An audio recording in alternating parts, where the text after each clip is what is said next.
What's good, DMV and across the nation? Welcome to the Commissioner's Corner of the DMV Fantasy Football Podcast. I'm Don Aduba, and on today's show, we'll talk about the fantasy football offseason chop-up, discussing the World Cup final preview, Commanders talk, our top 3 Commanders free agency acquisitions for fantasy football, past life as a fantasy football commissioner, and 3 places you'd recommend in the DMV to hold a fantasy football draft. Thank you all for joining the show. Please check out the Substack at DMV Commission and hit that subscribe button.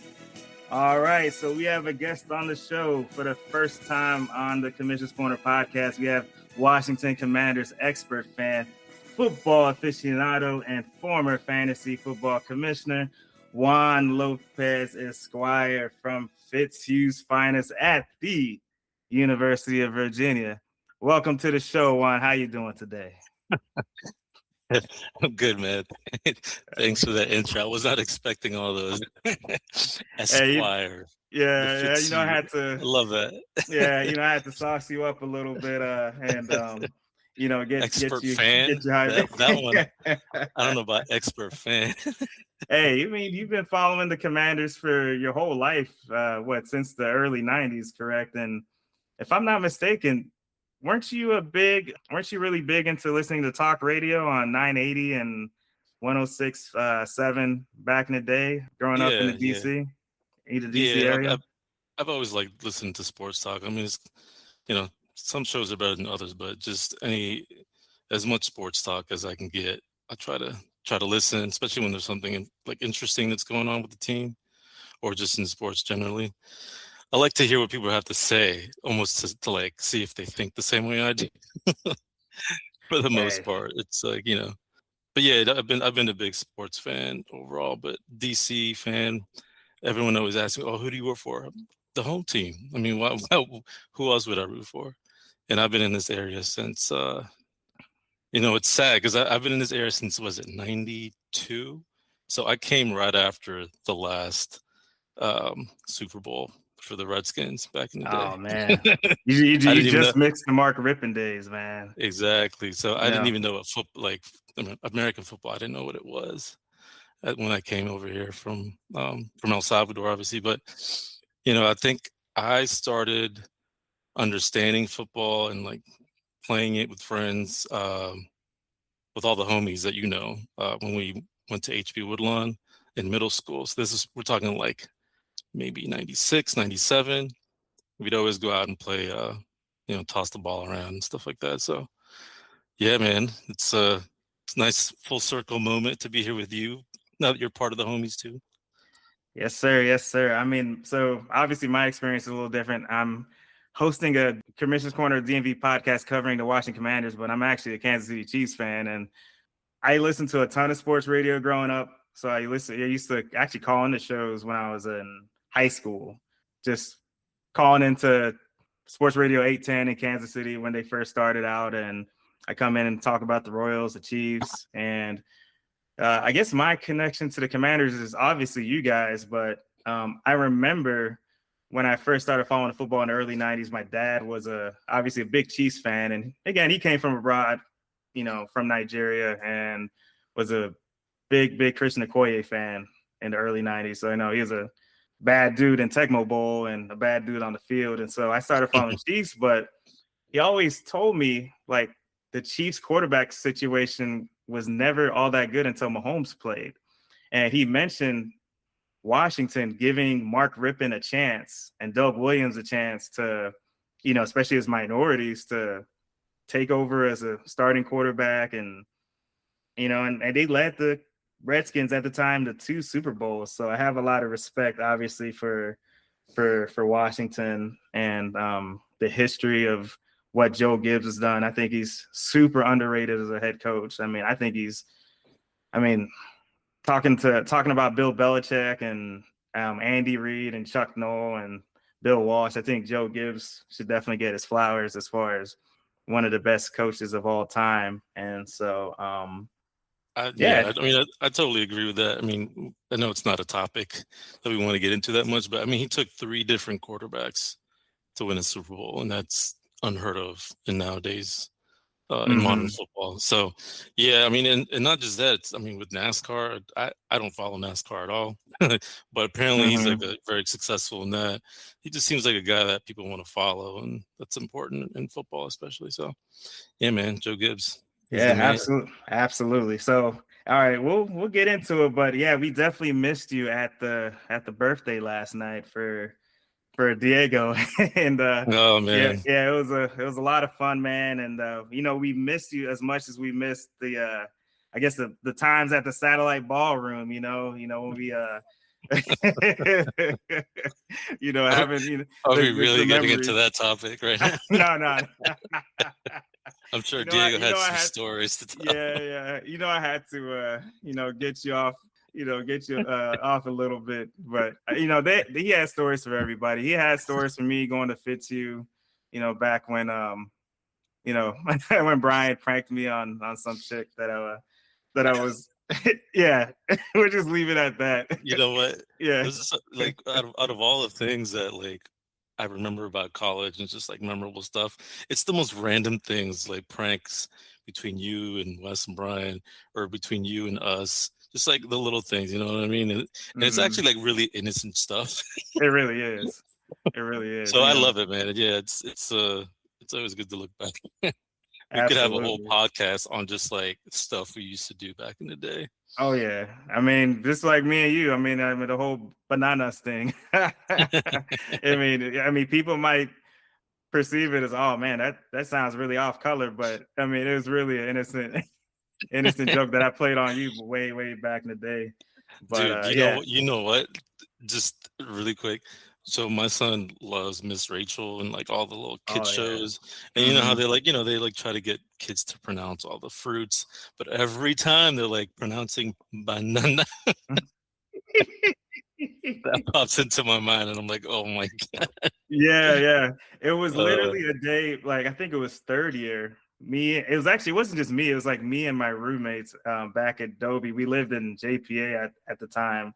I think it was Crossroads in Charlottesville. And I think we were up playing Halo at 3 o'clock in the morning, and we were just like, oh, let's just prank phone call some people randomly. And so we prank phone called a gas station, some gas station in the middle of West Virginia or Pennsylvania at 3 a.m. And then we somehow came around to you. And it was a Saturday night, so maybe you might have been out, or you might have been out or something. You were basically awake, and so yeah, that's how I came along with the whole bananas thing. oh But man. no, we Good we go way times. back. Good times. You're a great soccer player in the intramurals, so it's a good segue into our first interview question, which is actually related to the World Cup. And so we're gonna go straight to it. World Cup final prediction: Argentina, Spain. Who do you have and why? Well, I mean, I think the favorite is definitely Spain. I mean, the way they took down France and France looking like a complete unstoppable force makes Spain like seem like they're the heavy favorite. But dude, I just don't know. Argentina's running off of Messi magic and vibes, dude. Like that shit Yeah, is you can't quantify that and you can't underestimate that either. Like yeah, they've been down and out for how many straight games? Like 3 games. And they yeah, just find a way. And I just love how I don't know, like the European style is, it works and it's beautiful at times, but like it's very just like kind of passive at times. And Spain's known to have done that in the past, the tiki taka and all that. They're a yep, little bit more like direct and can mm-hmm, score a little better now, although they mm-hmm, do still have trouble scoring. If it wasn't for Marino coming in and saving them a couple times, they may not be here.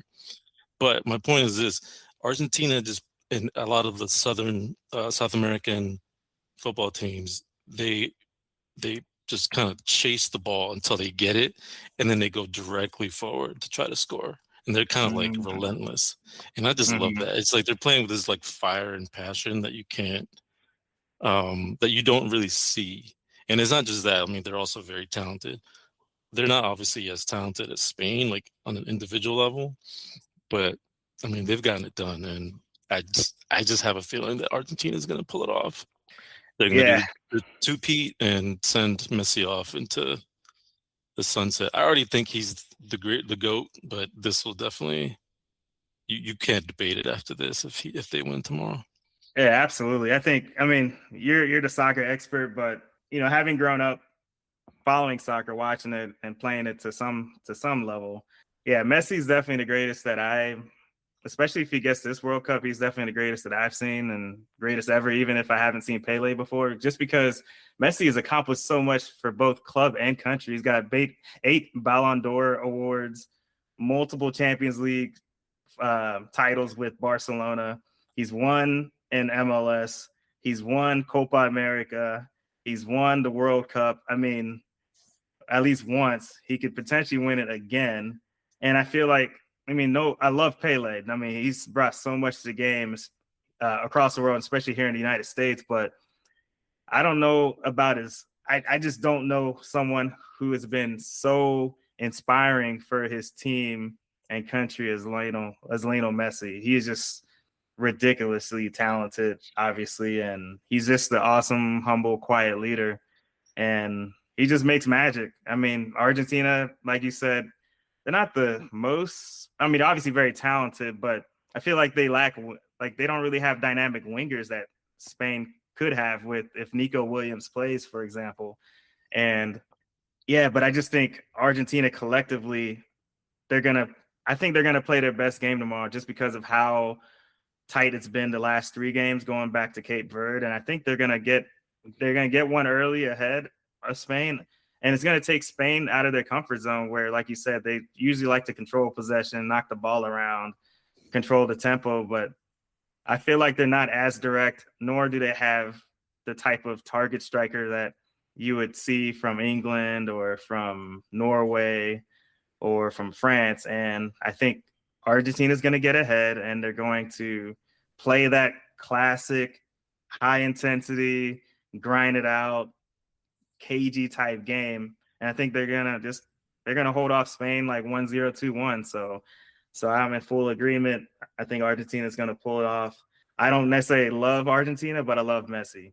And so I'll be okay. I'll be happy with that result. Yeah, I've seen a lot of people hating on Argentina, like for various reasons.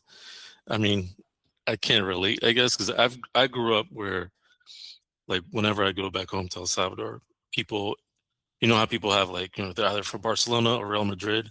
Like back home, it was like you're either a Brazil fan or Argentina fan. Like anytime those two teams played together, there was like 2 different groups. So like there's a ton of people in Latin America who root for Argentina regardless of anything, and then a ton that are more like Brazil. So I feel like it just depends on like who you like. But for me, it's more about Messi. Like if Messi wasn't in the mix, I'd be like, my second international team is Spain usually. Like, well, Spain and Netherlands, they're kind of like tied for me. So when they played in the final like years ago, that was like kind of just fun to watch. But so yeah, I mean, I get it. I'm not a diehard Argentina fan per se, but it's mainly just about Messi. I want to see him get the glory. Plus, Absolutely. I mean, if he was just like limping along, I'd feel differently. But like, he's been the best player this tournament. Yeah, and he's 39. Is you know how insane that is? I mean, he's literally top 5 player, could be arguably the best player in the tournament, and he's 39. We're we're not that we're a little older than him, and I'll just speak for me. I'm not going out there. I mean, I'm just trying to get be able to break 15 minutes in a mile run, you know what I'm saying? So so I'll be happy just getting back out to working out, let alone seizing the stage on a World Cup final. So I got a lot of respect for Messi here. Impressive. So but we'll move on to the next topic, because I know I would love to talk about the Lamine Yamal Messi comparison, but we'll just jump on to the next question, which is talk about the U.S. men's national team. So they started out so well with their big wins against Paraguay and who they beat in the second game, Australia. So, and those are teams that are kind of at their level, but they really struggled against those top tier European teams. And, they basically got their butts handed to them again against Belgium. And so, just quickly, why do you think the U.S. is still struggling against this top tier competition in Europe, here in the World Cup? I mean, I think it's kind of there's kind of two ways of thinking of it. Like that game against Belgium, that specific game was kind of just really weird for a lot of reasons. A Oh lot yeah, of like the the the backdrop of like Balogun Balogun. Yep. getting the red card rescinded, all the political stuff behind that. Like leading up to that game, they were kind of seen as like the dark horse, the kind of like the underdogs that were kind of up and coming. Right. They had been impressive. And then that happened, and it was like, wait, let's remember that we don't like the U.S. Like Right. everyone turned on the U.S. pretty much, and I think it also got Belgium really motivated, and it was kind of evident like the U.S. players played totally different, like they were just off. Yeah. Someone was just totally off. Yeah. So I mean, the results showed it. The god awful performance by the goalie. Oh man. Tim Ream, like all of that was Yeah. just like one big clusterfuck. Yeah. So like, Y'all got exposed for sure. yeah. Yeah. So like, take all the stuff away. Like, let's say like Balogun didn't get the red card, or maybe he didn't get the red card, or if he did, and then it didn't get rescinded, and the game was played without him and all this stuff. I think it would have been a different game. They would have come out with a different kind of energy. They still might have lost, but it would have been closer. Mm-hmm. So there's that part. And then we might have been able to say like, oh, like they have improved. They're getting closer to being like not top 5, but maybe top 15. Mm-hmm. Who knows? But what we got, it was something way worse than that. So everyone's thinking about like, oh, why can't the U.S. be any better? What do we have to do to change things? And I mean, the main thing I've been hearing is, oh, there's pay for play. Like, kids in the suburbs, their parents pay all this money so that they can play on these teams, and that's how they develop. And I feel like that's true. I feel like I've seen that firsthand. I started playing soccer when I was like maybe 8 or 9, just like because my friends in my neighborhood were playing, and I was like, oh, I'm gonna play, and then like that's how I learned to play. And then eventually, like my friends were playing in like the little rec league, like the Kiwanis clubs and all the different things that you would see in the neighborhood. Those things are like close to free, but they're very basic. They're for little kids, Yeah, it's not like super expensive. Yeah. yeah. So like there's access to that, but it's very at a minimal level. You don't practice to like learn how to dribble or like learn how to do this and that, learn strategy. It's all just like, oh, put the kids on the field and let them run around. Mm-hmm. Yeah, that's That a was good my point. first exposure. Gotcha. Yeah. And then later on, I mean, I did get pretty good, I guess, at a certain point where like my friends at school, in high school or middle school at the time, I think, saw that I was pretty good, and they were on a club team, like a travel club team, one that you paid money for, and they were like, oh, you should come join my club team. I told my parents, and then I joined the team. I didn't know at the time, but they like subsidized my fee for the year. Wow. I think they did that for a year, maybe 2, at least part of it. So because my parents were like not gonna be able to pay the fee, and then it came time where I was like getting close to like high school age, and so it was like, okay, am I gonna keep playing travel, paying money, or am I gonna focus on playing high school? I've always wanted to play high school, and so what ended up happening was that they stopped subsidizing my fee, and then I was like, okay, well, how much is it? And then I learned how much it was, and I was like, there's no way I'm doing this. And my parents were like, we can't do that. So then I stopped playing travel, and in that travel team is where I feel like there was more development. There was like heavy competition. You're playing against kids your age, but also kind of at the same level, because there's different divisions. You get to see like what it means to compete. Like, obviously travel, you stay at hotels and all that stuff. It was very fun, but I felt like it also kind of developed me as a player. But that all had to stop because of the money. So like I do get that, or like, if you want to play and develop, you have to pay all this money. Other countries don't do that. Kids just get discovered at a young age, and then they bring them along to these clubs. They don't have to to be trained. Do you think Messi paid Barcelona to train with them? No. Oh They no. found him and they're like, okay, Yeah. we're gonna keep you and develop you, and then we're gonna reap the rewards of that later on. So yeah, I mean the system is this is capitalism, right? Yep. And that's what comes first, I guess, in the system. There's probably a lot of things at play that I don't really know about. I'm sure the US like federation allows things to remain this way because people in power want to stay in power. So there's a lot of that, I think, because some people have been saying like, oh, if the best athletes in the US played soccer, we'd be better. I don't necessarily think that's true. I don't think we lack athleticism or anything like that. Like we got players who are fast, like Pulisic is Yeah. fast, Yep. Yep. but there's like something lacking there. Although Mhm. he's our best player, he's like probably the most successful, won a Champions League and all that. But there's something lacking. There's like a little bit of that extra flair, Right.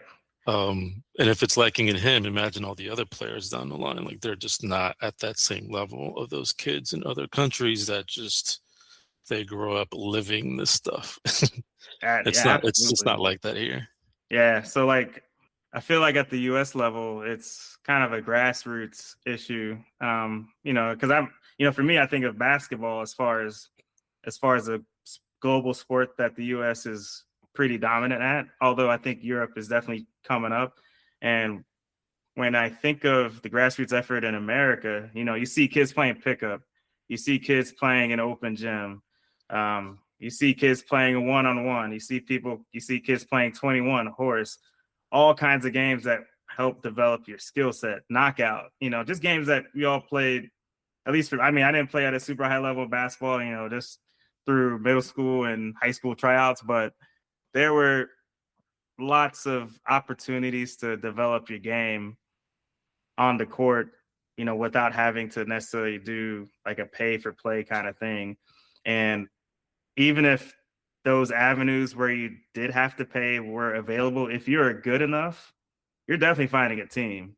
You're definitely going to be seen in basketball. Like I've grown up with friends that, played with me in middle school who were supreme athletes, and they basically got recruited to go to my high school, private high school, which was basically like the Matha. It's the same type of Jesuit high school as the Matha here in the DMV. And so I think that platform to get discovered is more available at the basketball level. Whereas for soccer, like you said, you have to pay for play. You kind of have to know somebody to be able to elevate yourself. And then I think I've seen some signs in Montgomery County where they have a Juventus Academy or a Chelsea Academy that can bring in kids for a camp. But I feel like that's more of a marketing tool, money opportunity where, they bring kids in, but they obviously have to pay the academy a bunch of money to get their kids to get that exposure. Whereas like I still, like you said before, there's kids that haven't been seen. And I'll just give you something on the converse. There's other countries, like for example, Nigeria. So I follow a lot of Nigerian football, and it's you see kids playing, in the villages, in the streets, in Lagos, and some of the major cities in Nigeria on dirt fields. And sometimes, yeah, they'll get discovered by youth academies, and they'll get the opportunity to play for these local academies in Nigeria. But the problem is the corruption, where it's not necessarily like the best players don't have the access to those academies. It's just that players get preferentially chosen over another due to connections and nepotism, Yeah. and especially for the youth national teams. And that's why Nigeria, for example, has severely underachieved, is they're basically picking the wrong players because of connections and not necessarily due Yeah. to That performance. happens a That's lot in Latin yeah, America too. I know yeah. that that's happened for sure in El Salvador. And even Mhm. recently, at least I've heard secondhand from my wife's family, Bolivia has kind of gotten out from under that kind of like nepotism kind of situation. And you saw that. I don't know if you saw it was like the World Cup playoff it was like Bolivia versus Iraq. Iraq ended up winning, so Iraq made the World Cup. But like the Bolivian team is really young, and it's because what they've told me is like, well, they're finally putting in the young kids that like deserve it and have made their way up, rather than just like the 24-year-old kid whose parents just happen to have the money to elevate him, you know? So yeah, I mean, I think hopefully there's a way out of that for all the other countries like Nigeria and El Salvador. Yeah, I think yeah. I mean, I won't go off too far off topic, but Nigeria, we're getting there, man. I think we were just essentially just too little, too late. We got the right coach. He knows what he's doing. He had a really good performance at AFCON and just couldn't quite get it done against DR Congo in the playoffs. So it is what it is. But yeah, I think as far as looking at, the US, there's definitely a lot of work that has to be done in popularity. And I guess the first question I have is, where do you see soccer here in the DC area, in the DMV, in terms of popularity? Do you see a little bit of that grassroots effort? And then the second question is, where do you see soccer in the next 20, 30 years? The World Cup was here in the US. It looks, I mean, I personally think it was a successful World Cup in terms of just the games on the field. But do you see soccer even coming close to the popularity of the NFL? Sure. Let me start with that last question. Yeah. Do I see it getting close to NFL? No. I mean, the NFL is king in the US. I think it's just, that's never going to change. And I think the NFL is king in popularity against all the other sports. I mean, you could take baseball. Baseball used to be like America's pastime, but like, I think baseball's gone down a lot. Even basketball, I think it's getting better because of like the young talent that's coming in and sort of international talent, especially. The international talent and some of the parity. But I think the NBA has gone down a little bit too. So, and I mean, hockey is not like one of the top three. So I think nothing is going to topple the NFL. And I don't think soccer has to. Like the MLS, I don't think has to be competing for that kind of space. It shouldn't really matter how popular the league is. What I care about is like the actual like product on the field. Like it needs to be just more competitive, more serious. And for me, the solution would be to just like join, like create, like the way the UK does it is they got the Premier League and then a bunch of different leagues all the way down to the bottom. So they got to like join all of that in the US, where you have all the different clubs throughout the country. And obviously the teams currently in the MLS should stay in the MLS, but they should get relegated to the lower level leagues along with the other teams if they are the worst. And I don't know, I just feel like that would create a more sort of grassroots type of situation where like you and I could start like let's pretend we were like in our 20s, right? Okay. you and I could start right? You and I could start our own team. We'll start at the very bottom. We could work all the way up to the MLS. Like that's what it really should be about, rather than, I mean, what it really is right now is like a monopoly. It's definitely a monopoly. So getting rid of that system, I think, would make things better. But no, I don't think it's going to get as popular as the NFL. Yeah. And then this. Go ahead. Yeah.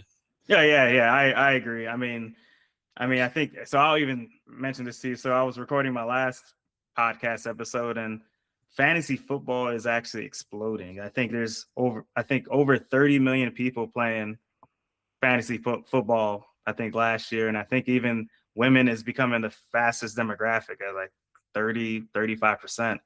And, with those kind of numbers, and then also the integration of gambling. And I just think, there's NFL, they have a chokehold on the country. And until something gets revealed in terms of some scandal or something integrity wise, or even just the pipeline of players being restricted due to concussions, I think the NFL has, at least for the next, in our lifetime, I feel like the NFL isn't really going anywhere. So no, definitely not.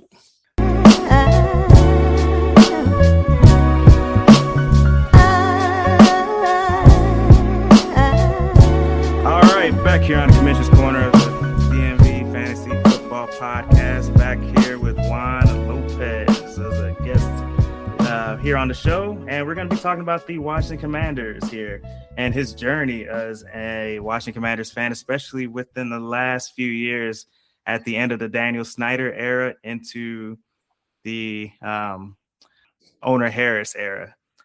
So, Juan, walk me through your journey as a Commanders fan, especially since Mr. Snyder left the team. And now that Josh Harris is taking over the team and he's pushing things forward, I know it's got to be a real exciting time for you with RFK coming back and the renditions coming out. And so, just tell me about, these last few seasons for you in terms of just the franchise itself. Yeah, I mean, I think I'm not the only one who's relieved that Daniel Snyder's gone. I feel so sorry about you. Complete disaster of a human being and an owner. You just wonder how someone that idiotic and gross could just become so rich, rich enough to own a team. And he profited what, $6 billion from it? So. I mean, it was a huge investment for him. I definitely was not around too much for the what is it, Jack Can't Cook? Was that the previous owner? Yeah, like what I remember is like we were pretty decent when I first got interested in the NFL and the Redskins. It was like Brad Johnson was our quarterback. We were like going to the playoffs. I think we beat the Lions one year. Like we had a decent team. And then I think there was just like a complete turnover with Snyder, and just like he came in and treated like it was his, like he was playing Madden and just trying to like buy all these free agents, like just didn't listen to anyone, brought in yes men, just complete. What's his name? Vinny Serrato. I remember hearing about him. Just complete and utter chaos. So that means a breath of fresh air for like the group that came in with Josh Harris and Magic Johnson. Just pretty random, but Magic Johnson, he owns the Dodgers, or minority owner of the Dodgers. Yeah, they're basically a dynasty in baseball. Yeah, I mean, I'm sure he has like a small part, but like it's cool that he'll like, send a tweet talking about the games and stuff like that. And just with obviously the first season, first full season, I guess it was, with was it his first full season as owner that Jayden Daniels came in as a rookie? I think so. Yeah. But like, what a way to start, right? Like that was just such a dream start for the owner, dream start for Dan Quinn and Jayden Daniels coming in and just like tearing things up like that. Yeah, that was magical. And obviously we came back down to earth last year. It's like a complete 180. Yeah, a lot of injuries. A lot of injury, like it just injury after injury. But like all the stuff on the field is the stuff on the field. Like you can't really, like that stuff is just gonna take care of itself. But in terms of the franchise itself, I'm pretty happy. I'm excited about RFK. The renderings look awesome. Yeah. I just heard that they're gonna have like bouncing stands like the old RFK. Oh wow. So I mean, yeah, it's cool stuff to be excited about. Maybe I'll actually go to a game because I haven't been in like 6-7 years. Yeah, I mean, funny enough, I've only been to one NFL game, and that was the Chiefs Patriots AFC Championship about 7 years ago. Damn. And yeah, I know. It was like I've never went to a game as a kid.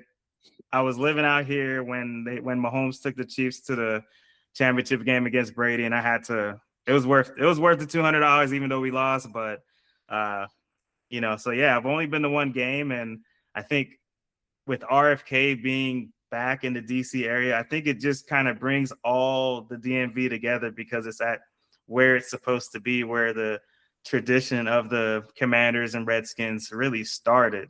And it's a really good central point from everybody, whether you're coming from Frederick, or you're coming from Woodbridge or Stafford, or you're coming from PG County or Alexandria. I think RFK just is the most logical place. And I was actually impressed by our politicians to be able to lease that land back to the team and get that done. So at least that was able to get done, and you're able to see the Commanders move back to Washington, D.C. Going into the next question, we're going to transition a little bit into the fantasy side. So you've been a commissioner in the past, back in the college days before joining the Wahoo Legacy League. So yeah, just briefly tell me about your experience commissioning, dealing with different personalities, the management. Granted, I know it was a while back, but yeah, just give me some of your perspective there. And I know what made you to stop, and would you jump back into being a commissioner? I think what got me to stop was it just became more of a chore. Mm-hmm. I don't remember exactly when I stopped, but I just remember it being okay, I don't know if I want to do this anymore. So props to you, because it does require, just being organized, and you got to have the will to do it. So yeah. Props to you. Thanks for running such a good league. But yeah, that's mainly why I stopped. I think it was while we were still in college. Yeah. Obviously, you were in your book so you can do the law thing. So I think you made a wise choice. No, but I think part of it also was I had other options. I could still participate in other leagues without having to manage my own league. And so that's what I did. Because I think obviously that's when I started joining yours. There were others obviously that I was in. At some point I've been part of 4 or 5, which is kind of insane. Nowadays I focus on 2. No, that's good. So having started this podcast, I've looked and researched the leagues that are out there through the Discords and the Reddit space. It's actually, what you're doing is actually pretty light work compared to what I've seen other commissioners and fantasy league players get themselves involved in. So I'm actually interviewing a guy from he runs a NCAA NFL crossover league. It's an amazing league that I got invited to, and this guy, it's 144 teams or something crazy. So it's so basically it's you have each league is represents a conference, but it's an NFL fantasy football league, but the team you have represents one of those teams in the NCAA. And so you'll play your conference games through the fantasy football and through the regular part of the fantasy football season. And then in the playoffs, it would be this feeder college football playoff where you have the top team from each of those 12 fantasy football league or NCAA conferences go against each other to win the NCAA national championship. And the commissioner that I'm having on the show, he recruited all 100 plus people to join this crossover NCAA league. So it's pretty insane. Yeah. And I've gotten invites to join a bunch of other fantasy leagues, and I just flat out don't have the time to do that. I mean, the podcast and this league that I'm in with you all is my home league, and then I'm in 2 or 3 other leagues through friends from work and whatnot. I think that's kind of my threshold as far as what I can handle, but it can be a lot. It's a lot. I'm telling you, so. And then on game day, it's you'll be excited because you got this one player who scores a touchdown, but then you look and oh, you're actually also playing him, that same player in a different league. Yeah, it's just hard to be that happy. Yeah. So yeah, it gets a little bit interesting, but that style of league that you just talked about is intense. Wow, that sounds interesting. So thankfully, it's free. I'll have to ask them this, but I feel like their angle is because they run it on, I think you can make decent amount of money on Discord. And if you have that type of traffic coming into this league that you're promoting, I'm sure there's ways you can bring in revenue off of that. So I just think it's super, super creative. And their web interface that has the layout of all the different teams, and they do the rankings every week or power rankings every week. And it blew my mind. I've never seen anything like this in my life. So if you go into the underground of fantasy football, it's actually a lot of cats out there that are seriously playing. It's unreal. Yeah, so, no, I can't see myself getting involved in too much more fantasy football nowadays. I know. It Yeah, my sounds wife fun. is killing me. Yeah, I'm Exactly. sure. Yeah, she's gonna kill me if I join too many more leagues. So, but yeah, I just think it's pretty. It is a thankless job, and I think that's part of the reason why I'm doing this podcast is to have other commissioners come on and share their thoughts, share their pain points, and share what keeps them going. And there's actually a lot of apps out there that help Mhm. out commissioners, and I'll have some guys on there in future episodes that will cover that. But all right, Yeah, on man. to the yeah. And so Well, now, I look forward to listening to that. yeah, absolutely, absolutely. And this next question is the three sports establishments in the DMV. So I'm thinking bars, lounges, homes, places that you could have an ideal fantasy draft. And I think for me, I would say Senior Tequilas in Germantown. You know, it's local. They have pretty good vibe out there. The food is pretty good. It's like the one happening spot in the northern part of Montgomery County. so yeah, so that's probably the local spot for me. The other one I would say is I think the Crystal City Sports Bar, as I mentioned to you earlier, down Mm. in Arlington. I think it just Mhm. has that. It kind of has that old school boomer type of feel, but I think it has booths, it has like TVs, it has everything that you need to set up a really nice fantasy draft. And then the last one is actually an apartment complex that I used to live at back in when I first moved to Alexandria, and they had this really nice lounge where I think I thought about inviting everybody out to the draft back in 2018, 2019, but we just couldn't quite swing it. And I think that's when people started to kind of move away and spread out a little bit. But it's actually this man, I don't know if I'm good in advertising or pubbing a business or apartment complex, but I'm gonna say Elofts in Alexandria, right off of 395 and the King Street exit. So I just love their layout, and they had these really tall windows, super big windows. It was super clean. Like we could have just had like a little. It basically had like these bar tables and stools where you can just set up shop and have a nice little fantasy draft with TVs that was in this lounge area. And so that would probably be my little wild card to have a fantasy draft, like a really Mm. nice apartment complex lounge. It's free and Interesting. you don't have to leave the house. So, but I'll, I'll leave it Yeah, to you. Give yeah. me your top three. So I struggle with this because like I don't go to bars that often Yeah, anymore. yeah. For me, I'm just Uh, speaking on my past life. uh, sure. No, so I had to like look up a few places. So one place that I saw, and I think I've heard of it. Several people from work I've heard mention it a couple times. So it must be pretty good. Question mark. Hmm. One's called Franklin Hall. That's on U Street. And from what I remember, U Ooh. Street has a couple of like really cool areas. So if I think Oh, U Street is it's nice. I like U yeah. Street. So there's that one. Off, not knowing what it is or anything, but folks seem to Hmm. recommend it. The other one I have been to, and it's just like your typical, like very divey sports bar, but it's got lots of screens to watch whatever you want and just space for everyone. It's Hmm. called Penn Quarter Sports Tavern. I think That I've one's heard of kind of that. Yeah. yeah, that one's pretty close to my job, so I've been there a couple times for lunch. Is that Um, what part of DC is that in? so Penn Quarter, yeah, Frank Quarter. it's called Penn Quarter Okay, Sports Tavern. gotcha. It's in Penn Quarter. I don't know exactly the street, but it's Is not that far like from. Chinatown, Mount Vernon area, maybe? It's south of Chinatown, Okay, so gotcha. just around Chinatown. Like you probably walk there. Gotcha.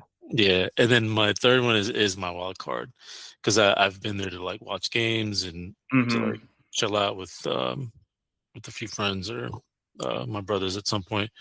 Hmm. Is the casino at the sports book at the MGM Casino Oh, that. at the Oh, yeah, Harbor. yeah, yeah. I Yeah, love the Harbor. Yeah, yeah, Harbor's nice. Yeah, yeah. so the sports book has all these TVs. You can place bets on the games, obviously, like while Hmm. you're there. So it'd be cool to have like fantasy draft while you're watching something. And then I started looking up like what could we be watching there? And leading up to the NFL season, the English Premier League starts like middle of August. So it'd be cool to go there and like watch some Premier League games, Mm-hmm. do our draft, play some bets. I think Yeah, yeah. college football starts around that time too. So it's like Yep. could be interesting. Oh yeah, the Harbor is such an underrated. Well, I don't know if it's underrated because I mean a lot of people go out there, but I feel like that's like, if you're coming, I think for tourists that are coming into DC, they obviously focus on the National Mall, the museums, and the surrounding areas in the Northwest Quadrant or U Street, or what's it called? Adams Morgan, Georgetown. But I feel like the Harbor area is really, really nice. Like I used to work out that way a few years ago, like literally 4 or 5 minutes from Harbor. And so my wife and I, we went out there quite a bit, or at least 2-3 times. And yeah, MGM's nice. I gotta say, I love the Harbor area. So I totally It get vibe kind of with that one. packed is the only thing. Oh, really? Yeah, so it's just a matter of just finding the right time. Gotcha. Okay, and so we'll be transitioning now from more of the fantasy stuff to, I guess this is kind of more hardcore Commanders for fantasy football. I'll give you some more specific pointed questions, and yeah, you just give me your thoughts on it. So the first one is, so the Commanders have obviously hit the offseason hard. They made a lot of additions on the defensive side of the ball after a disappointing season, a lot of injuries, obviously. So yeah, just give me some of your quick thoughts on the draft and give me your top three. How about this? Give me your top three impactful free agents for the actual NFL season for the Commanders and then for fantasy football. Is that good with you? Yeah, so starting with the Commanders overall and Yeah. then fantasy. Okay. So, I mean, I think that for me, the top free agent acquisition was the edge. I don't know if I'm pronouncing his Is name it right, but Odafe Owe? Owe. Yeah, Oh, yeah, yeah. yeah. He He's an seems, athletic beast. My goodness. yeah, yeah. My only concern is that he seems to have bounced around a lot. So, like, Yeah. I wonder if he's gonna have one of those seasons where players who had a good season prior to getting their money end up not doing too well. Mm-hmm. Who knows? But he seems like he's promising. I like him. But for me, my favorite pickup was the tight end from the Titans, Yes, Chigakonkwo. sir. Yeah. Yep. He seems like just a juggernaut. This dude's like huge, cat, Mm-hmm. can run. And definitely we needed more athleticism at the tight end position because, like, Mm-hmm. Zach Ertz, God bless his soul, he did a lot of good stuff, but he could not run. Yeah. He couldn't shed a tackle if his life depended on it. Yeah. I mean, he went Yeah. down with like a horrible injury last year, so I feel bad. He But broke his leg or something, right? yeah, it was awful. But yeah, I think we definitely upgraded at the tight end position there. And then I really like the Rashad White signing. Okay. Okay. The like utility running back from out Yep. of Tampa Bay. He played college football with Jayden Daniels at Mm-hmm. Arizona State, so I feel like they're gonna have good chemistry. And it's just, I mean, he's not just like another dude that's friends with Jayden, but he's actually really talented and can catch the ball. So that'll be good to have because we're gonna be missing Austin Eckler. You know, Yeah. he was a good threat to have out of the backfield, and hopefully this guy can step in and fill those shoes. Understood. Yeah. Yeah. Understood. So in terms of fantasy, I guess like I would think that Okonkwo and Rashad White would be kind of relevant in fantasy this year. It just all depends on how Jayden plays and how the Very offense is true. going because we have a new offensive coordinator who's like up and coming. He's a young guy, so it's hard. It'll be interesting to see like how well they do on offense.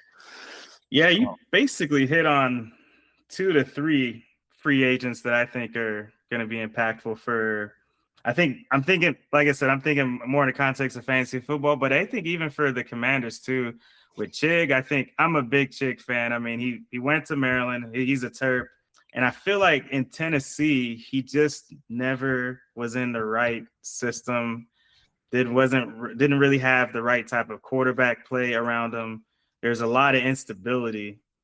with the Titans. They had some good running backs with Tony Pollard and Tyjae Spears, but the Titans were a disaster last year.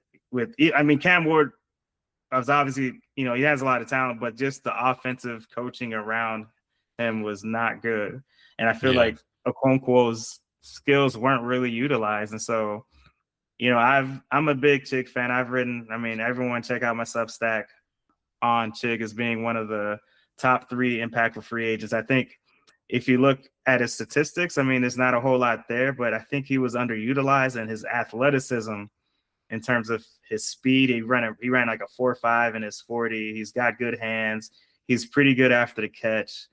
And I think, Washington's offensive coordinator, David Blau, is going to be able to utilize him. I think they're going to work with him and Sinnott, and Bates in tandem to run these 3 tight end sets, which is like, if you do a deep dive into the types of personnel that NFL teams are running nowadays, especially like the LA Rams, they're running a lot of 3 tight end sets where they can either run the ball out of it or they can throw deep passes to their tight ends. So like the Rams have been doing it a lot. And I think with Chig being one of those 3 tight ends, with Bates being the blocker and then Ben Sinnott being kind of like more of a blocker, but H-back combination of receiving, blocking, I think Chig is going to be able to exploit that, especially in the red zone. And I think his fantasy profile is going to be a bit better than how the fantasy teams are looking at him right now, or how fantasy, basically what the consensus ratings is on him right now. I think right now Chig is probably like rated as like a number 20 in tight ends, but I think he can actually finish like top 10. He can sneak up on people. Yeah. So I'm hopeful, but what I'm fearful is that, like, this dude is super athletic. Like, obviously he's fast, he's huge, and I think he's got good hands, but I wonder how his route running is, and if he can replace Zach Ertz's route running, because the way Zach Ertz was always open for Jayden Daniels in the end zone during those like clutch plays past couple of years, I hope he can replace that.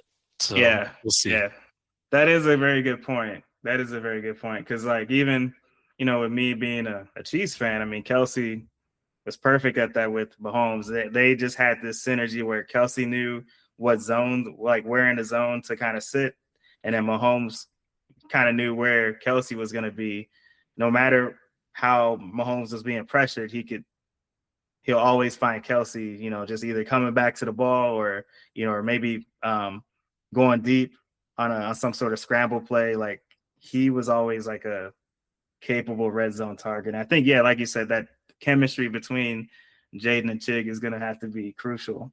And then quickly on Rachaad White, I like him as well. At first, I wasn't really sure, just because I wasn't too impressed with his numbers in Tampa, but I guess context is important, where White is a really good pass receiving running back.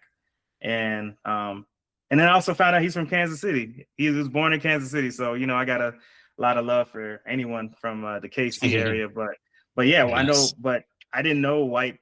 I also forgot that White and Jayden actually played together. And so that's pretty cool. And I just get this feeling. I've heard a lot of good things from Dan Quinn about Rachaad White. And I just get this feeling that White's going to be the number 1 guy. Bill's going to be number 2. And then some combination of Katron Allen and Jerome Ford and Jamie McNichols is going to be the 3rd and 4th running backs on the roster. And so that might be interesting. Yeah, because when we got White, I didn't think that we were getting him to be our number 1, but if he ends up being number 1, it'll definitely be because he's earned it. So absolutely, because I like Bill too. I think he's got that little bit of explosiveness. We saw it last year. True. But he just is not like the best at pass blocking. Yeah, pass blocking, and then I know he's had some fumbling issues, and I think he's kind of not the best at receiving as well. But I think in terms of like natural ability, I think Bill's the best. He's the most talented, in my opinion, among the running back room, just from my I think so too. My observations. Yeah, let's just hope that he's improved all those weaknesses. So it'll be fun to watch, see what happens with that running back depth chart. But I mean, going into the offseason, I was hoping they would address it like with more of a splash. Like initially, Hmm. I was hoping that we would get I'm forgetting his Yeah, name. Jeremiah Love, or Yeah, yeah, Jeremiah. yeah. I heard a lot of hype Yeah. about him. Yeah, It I just wanted. it just seemed Hmm. like that would have been like a good splash kind of thing where you have two superstars on the team, Jayden and Love. But I'm kind of glad we didn't go that way because we needed way more help on the defensive end. Oh yeah, yeah. So Defense. Yeah, defense with the injuries and just the struggles. I felt like it wasn't even just a talent thing. I just felt like players were very confused on where they needed to be on their assignments, and I felt like the Seattle game last year was the best example. It just felt like yeah. they just did not know where to be on the field, and it's just so many busted coverages, if I remember Mhm. correctly. So Oh yeah, it yeah, was awful. Yeah. yeah. But I think with the new defensive coordinator, Durante Jones, I think he's gonna, with what he's learned from Brian Flores, and he's kind of bounced around. He's like worked at a lot of different places, and I feel like just like in any profession, if you've got if your resume consists of a lot of different experiences, I feel like you're pretty well seasoned, and you're kind of grounded in what your ability is. So I think he's just gonna. I think what's his name, Durante Jones. He's gonna come in there with a plan, and I think he'll get the defense much better than what it was last season with those offseason acquisitions. That's what I But hope, man. That's what I yeah, hope. all right. So this is probably the most controversial or crazy question I'm going to ask you, because he's a I don't know if he's a polarizing player, at least nowadays, but Brandon Ayuk. Yeah, I don't your know, thoughts on Brandon Ayuk? I don't know if you can see my Yes. thumb going down. Yeah, yeah. Um, Initially, I was like, "Oh, that's a cool option. Like, if he wants to come here and he'll like rehabilitate his career, he's like cool with Jayden, all the stuff." Because the dude was really talented for those couple years that he was like He actually was. playing. But then he got hurt, and so that's like Yeah. first thumbs down. And then he did some really strange stuff with his contract and the Niners. Like, Yeah. who gives that much money? It just seemed like he was making boneheaded moves, like Yep. immature kind of stuff. Yep. Um, and if he's willing to do it for his current team, why would he not do it later on, potentially with my team? So I was like, Exactly. that's not too cool. And then, obviously there was still that talk that he would like potentially land with us. And then he started beefing with Jane Daniels. And I'm like, all right, That was weird. that's the third strike. I'm done with you. Like, there's just a lot to try to unpack. I don't really know much about him except for what he's been posting recently. It just doesn't make any sense. The guy's definitely going through something. Yeah, it has to be. Has to be. And And then yeah, yeah. no. Just like for the past couple of years, obviously 2 years ago we were great. Last year we sucked. But like Mm, the character on the team was real solid. Obviously you had Bobby Wagner, was like a great leader. Jane Daniels was like very level headed. Like I just wouldn't want to inject that kind of volatility into the yeah. group. So yeah, no, pass. Hard pass. Yeah, especially in a big season for Dan Quinn. He's got so much riding on the line, and even just the whole offensive coaching staff. I mean, imagine Ayuk beefing with what's his name, David Blau. I mean, Blau's not. He's a brand new coach, and he's like 30, 31. He's a young guy, so how do you handle that type of personality in the locker room and on the field? And I just feel like that's a huge risk. I feel like from the very jump, I wasn't really in on Ayuk only because he hadn't played in 2 years. And I think being able to rehabilitate from the injury, get in football shape, get into the playbook, build the chemistry with Jayden, I just felt like the timeline was it just wasn't, I felt like it just wasn't going to work out. And I felt like Stephon Diggs is the better play just because he's local. He's a vet. He is Yeah. older. He doesn't have the same juice that he did before, but he could be like a really solid number two opposite Terry. And he's a professional. Yeah. He's got some off the field stuff, but it's not the same. He's not a perfect like option in my mind either, but he Mhm. is the best option. Cause yeah, I mean we didn't address wide receiver 2 this offseason, which, well, in a way, I guess we did. We got Antonio Williams in the, was it third round? I forget exactly. Yeah, he was in the third round. And he seems like he could be like a gem, but I don't know if you can rely on him as your wide receiver 2 Yeah, especially going into as the a rookie. season. Yeah. Yeah, So, yeah, yeah, I guess we'll see. But yeah. no, I'm over the Brandon Ayuk stuff. If we get Diggs, I'm fine with it. The off-field stuff is kind of ugly, but there's just a lot of that stuff throughout the league, and Oh, it's I hard to mean, it's as hard to a get away Chiefs from it. as a Chiefs fan, I live it. I mean, we've had so many knuckleheads to come through our wide receiving room through the years. I mean, some of them are talented, some of them aren't. Whether it's Tyreek Hill, amazing player, amazing talent, but he had his stuff going on. We've had Kadarius Toney. West in the league would obviously know about him, from his time with the Giants, and he did help the Chiefs in the Super Bowl. When we beat the Eagles in our first matchup with them, but he never quite panned out. Just wasn't professional. And then Rashee Rice. I mean, I don't even need to say any more about him. So, from my experience as a Chiefs fan, run away from Brandon Ayuk. He's not worth the pain. He's not worth the headache. So that's just Yeah, my opinion. we're on the So, same page. yep, this is pretty self-explanatory, but I got to ask it anyway. What do you think about Jayden Daniels and what he needs to do to get back to his rookie season performance? I mean, I feel like if you ask 100 people, like you get the same answer from 99 people, and that's staying healthy, Yeah. staying on the field. But I mean, kind of going beyond that, it's probably learning this new offense with David Blau, which apparently will require more under center, Yep. which is definitely different from the shotgun style that they've been doing up until now. Yeah. Even So back in I college. mean, I don't have any concerns that he's going to be able to pick it up, because I mean he seems like a really smart guy. He's very dedicated and all that. So just staying on the field, not risking your body. We don't need another RG3 Yeah. situation Yeah. in Yeah. this town.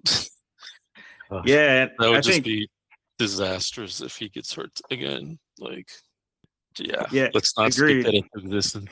No. And I think, I liked Cliff Kingsbury initially when he was offensive coordinator, but I think as the season started to progress last year, I started to hear, like, because like I said, I listened to the radio a good amount. I started to hear more fans like call for him. And I was like, what's the reason? Like, I know they're struggling a little bit, but at least statistically, the Commanders have been pretty decent on offense. But I think a lot of the vitriol towards Kingsbury derived from too many shotgun snaps and using Jayden Daniels too much as a runner from the shotgun formation, and how that could jeopardize his health. And so, yeah, I think Kingsbury, I think it made sense for him to go and to bring in a guy that will do more under center concepts. And I think that's actually kind of the trend in the NFL nowadays. I think, with the Rams, the Lions, the Bears, they're running a lot of offense from under the center, and in Seattle too. And they've been pretty successful. It just, the NFL kind of comes in cycles. And I think now the NFL is starting to trend back into running the ball more, or at least running the ball more under center, because defenses have been dropping more of their players back in coverage. And so when you drop more players in coverage, that allows you to, as an offense, to run the ball. And I think maybe Kingsbury just never executed and took advantage of it. So, but yeah, good Yeah, points. yeah.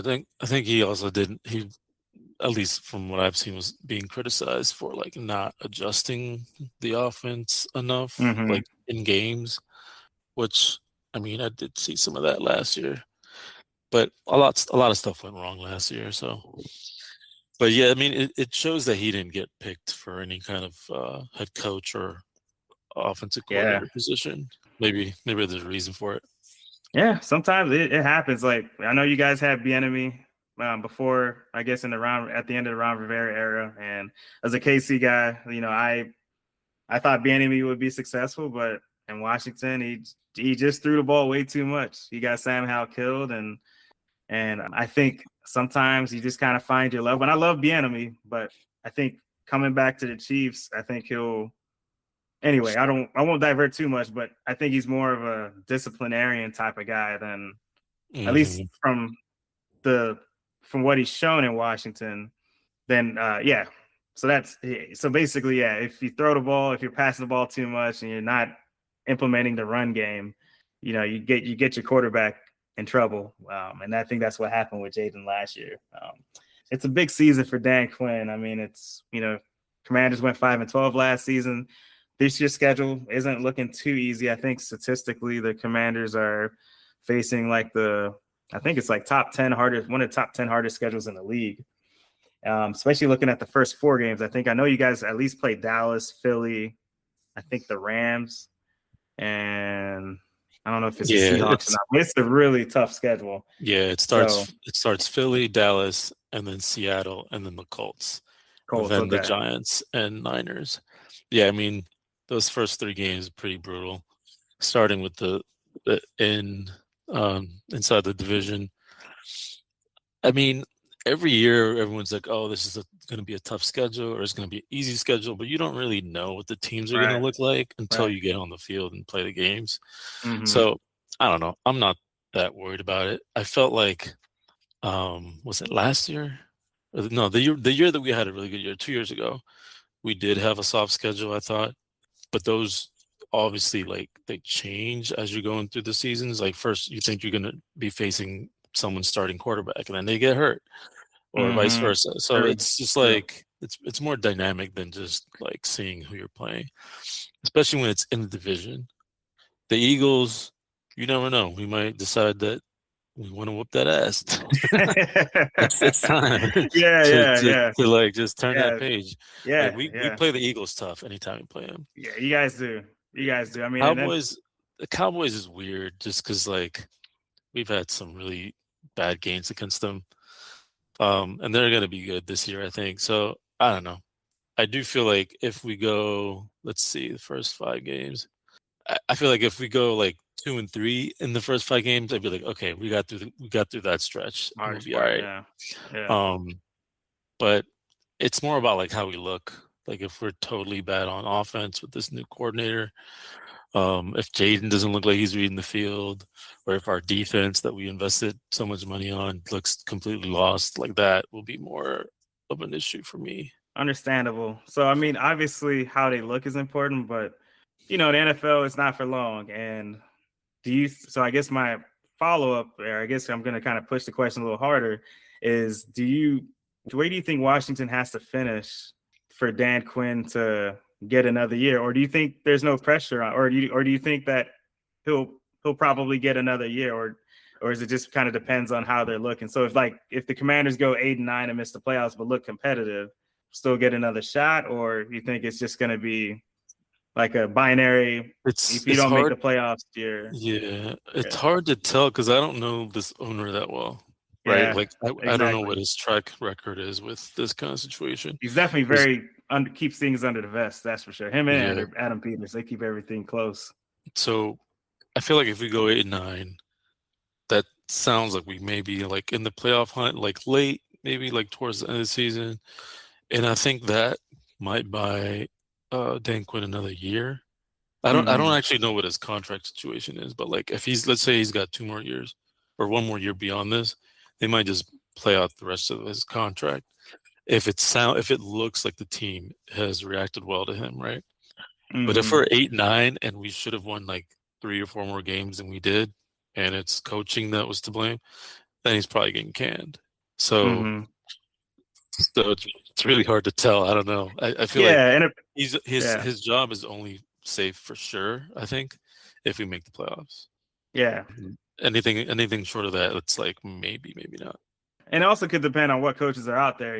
Like Mike Tomlin, he took a year off to be a pundit, essentially. I forget Hmm. where, if it's on CBS or NBC, but yeah, it may depend on who gets let go from some of the other teams that have coaches on the hot seat, or maybe there's some hotshot assistant that's out there, or a uh, or a college head coaching candidate that might want to make that jump. But yeah, there's so many factors that could come into play as far as making head coaching decisions and whether that affects Dan Quinn, that remains to be seen. So, all right. I think we're coming towards the end of the interview here, and just want to ask you: is there anything else you want to personally share? Do you want to plug your socials? Is there some podcast or newsletter blog that I haven't been notified about, or charities or that you want to make known? And Charities. go ahead and give out your shout outs. This is your I don't think I'm your in the. floor. I haven't reached the kind of tax bracket where I give to charities that would be like worthy of shouting out like this. No, no. I mean, I think for me, I think you deserve a lot of credit. I've been thinking about this a lot. So you deserve a lot of credit for just like, I mean, it sounds cheesy, but just like being brave and just kind of getting yourself out there and doing this podcast, because it's not easy. It takes, preparation and being able to put yourself out there. I thought about doing a podcast for a while, just like, oh, it'd be so cool to just talk about sports with my friends and stuff like that. But, never pulled the trigger, been too shy or whatever the case may be.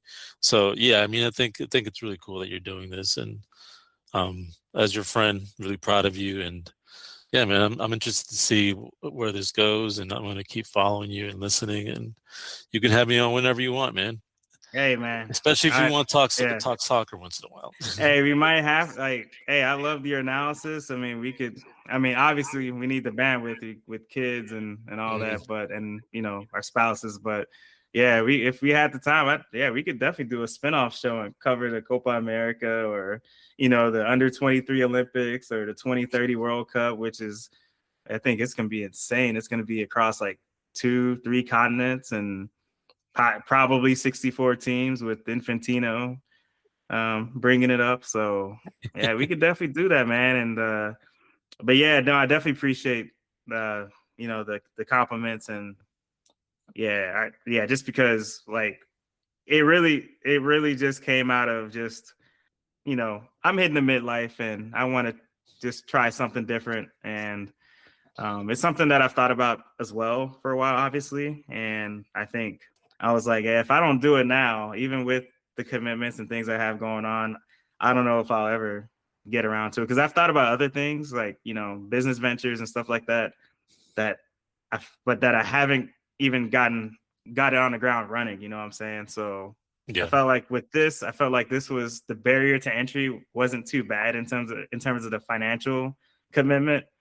And I just, like you said, I kind of had to put myself out there, but I'm starting very organically, I don't really have a dedicated Twitter or Instagram page promoting the podcast, and I'd rather not do that anyway. I mean, I kind of like just putting my stuff out there slowly on YouTube and putting out the Substack newsletter. But yeah, definitely love having you on the show, man. And I think we could definitely do this again. So if you have any time booked in your schedule and you're home and you're available, let me know. This is we could talk ball all day, especially during the season. And if you ever, maybe if I'm brave enough to do a live stream and guys from the Wahoo Legacy want to come on, we could even do like a post fantasy draft recap, and we can kind of banter back and forth on who's going to win the league in addition to predicting who's going to win in the NFL. So you gotta unrelegate me first. I forgot about that. Man, we can talk about that another time. It's been being down in the basement. It's not fun. Hey, I'm actually trying to get Charles to join. I talked to him a little bit yesterday. I think he might have some interest. So yeah, I'll probably hit him up offline and see if he wants to join the second league to start out with. But nice. It is what it is. But all right, Juan, it was a pleasure having you on the show. Of course. And yeah, just appreciate you coming on to talk, a wide variety of things in addition to Commanders and fantasy football. So yeah, man, it's been fun. I've enjoyed the topics, like talking some soccer, some football, and maybe later in the year we could talk some NBA with talk about AJ DeBonsa and all that. Oh yeah, It'd be fun. AJ Devontae for sure, for sure. Like he's looking pretty good, and I love his personality as well. I don't know if you've seen what's it called, the YouTube of him dressing up as a referee, like he's like an elderly old referee, and he's like at a youth game. It's No, it's I've hilarious. not You got seen it. it. I'll send I'll, it to you. yeah, I'll check it out. Yeah, man, no, I really appreciate it. How you having me on? It's been a good time. So we'll talk soon. Absolutely. All right, everyone. So we just had Juan Lopez Esquire join the Commission's Corner of the DMV Fantasy Football Podcast. Yo, check it.